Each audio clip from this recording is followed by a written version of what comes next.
Hi, I'm Dr. Liz Whitney. I'm a veterinarian, and I've been caring for dogs and cats for the past 20 years. If you're like myself and the majority of my clients, you consider your pets very valuable members of your family. Because our companion animals can't tell us how they're feeling, I'd like to demonstrate some simple things that you can do at home to check for the health and well-being.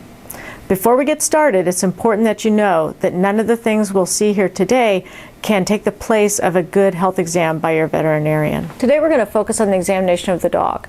This is William, and he's a Maltese.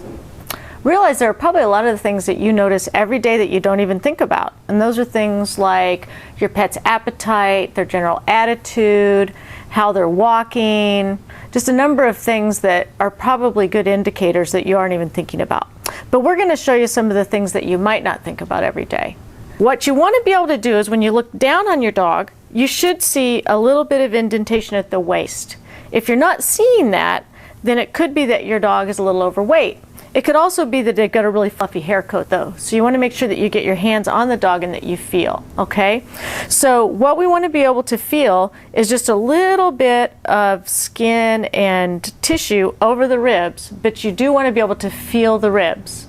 They shouldn't be sticking out or prominent, but you want to be able to easily feel them without having to search or press really hard, okay? If you can't press easily and feel them, then it probably means that your dog's overweight. Okay, the next thing that you want to think about is their hair coat. And you want to make sure that the pet's hair coat is kept dry and clean and free of any mats or stickers or grass seeds. You don't want any of those type of things in the hair coat. You also want to make sure that you don't have external parasites on the dogs, which would be like fleas or ticks. And of course, you're probably aware there are lots of things you can do to prevent fleas and ticks. You should make sure that there aren't any lumps or bumps or any new type of growths or sores that maybe you haven't seen in the past. As you just kind of gently run your hands along the dog, you check for any of those abnormal swellings, okay? And I don't feel anything at all wrong with William. He seems to be really healthy. Okay, the other thing is you don't want to have any bad odors. Usually a bad odor is an indication of a problem, unless maybe they've been sprayed by a skunk or they've rolled in something really nasty, which we know dogs tend to do sometimes. The feet and the toenails are something that you want to pay attention to. If I pick up little William's feet here, you can see he has white toenails. William's toenails are just a little bit long, but they're not too bad. The average dog probably needs to have their nails trimmed approximately every 4 to 8 weeks. You can reduce the amount of time that you need to have those done by doing walks on asphalt or pavement so that it helps to keep the nails worn a little bit. Some dogs do have a little dew claw here on the inside, and be sure that you're aware if those have not been removed, those also need to be trimmed. Now, some people are brave enough to do nail trims at home, and they can do that successfully because their pets are well mannered for it. But oftentimes you need to go to a groomer or to a veterinary professional to have those taken care of. Touch it, it's a little cool to the touch. A really dry or crusty nose can sometimes be an indication of a problem. Okay, we're going to move then to his eyes.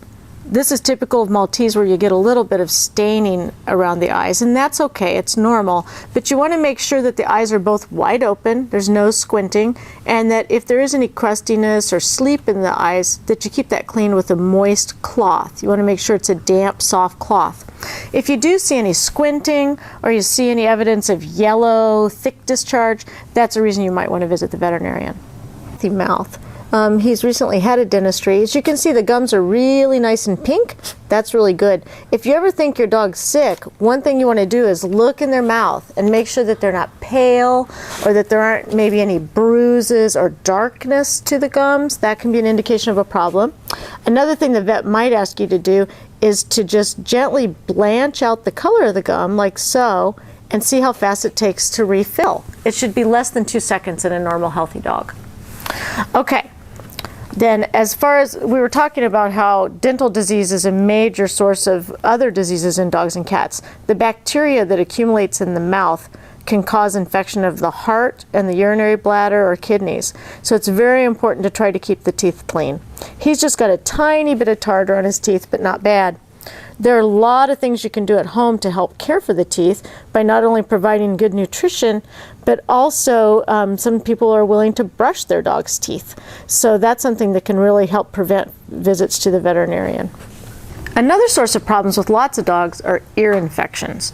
Willie's ears are pretty good. Some small breeds like William have accumulation of a lot of hair in the ear canal. That's something that you or a groomer can help to keep out of there so that we don't have problems with infection.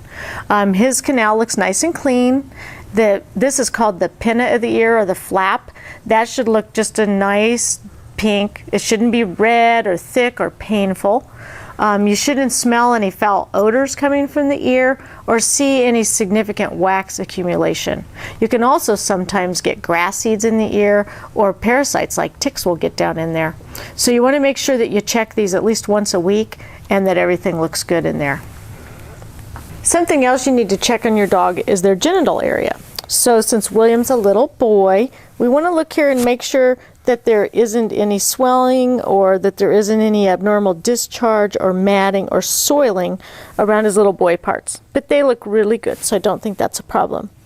The other thing in the rear end of the dog, and you may have heard of these, or maybe you haven't, are the anal glands. Especially small dogs and some larger dogs need to sometimes have these glands emptied, and usually that's maybe every 2 months or so to have that done. If they're not emptied on a regular basis, you can sometimes get a situation where they're too full and then they'll get an infection. But if you're noticing an odor in this area, the most likely thing is the anal glands, and those may need to be expressed. Some people will do that at home, but the majority of people don't want to deal with that, so they take them to the vet or the groomer. It's Muffy's turn. Okay, so she wants to show you that she's different than Willie, and that she has a different genital area here. And again, with the girl dogs, you want to make sure you don't see any soiling or matting, that the hair's kept trim around the area. And she looks just fine. Another thing with girl dogs is that sometimes they can have problems with their mammary glands. They can get breast cancer just like women can. So you want to make sure that you're feeling this area when you pet them a couple of times a week. And if you notice any swelling or bumps or redness, then make sure you take a visit to the veterinarian. I want you to be aware that a number of the things we've pointed out here can be very separate topics on their own and could be separate videos. But it's important for you to remember too that there are things your veterinarian is trained to see that you won't be able to notice. So never let this take the place of a veterinary exam. I hope this has been a valuable lesson in home health care. Remember that to ensure the health of your pet companion, you want to make sure that you have a visit to the veterinarian at least once a year for a young, healthy pet, and 2 or more times a year for a senior pet. Thanks for watching.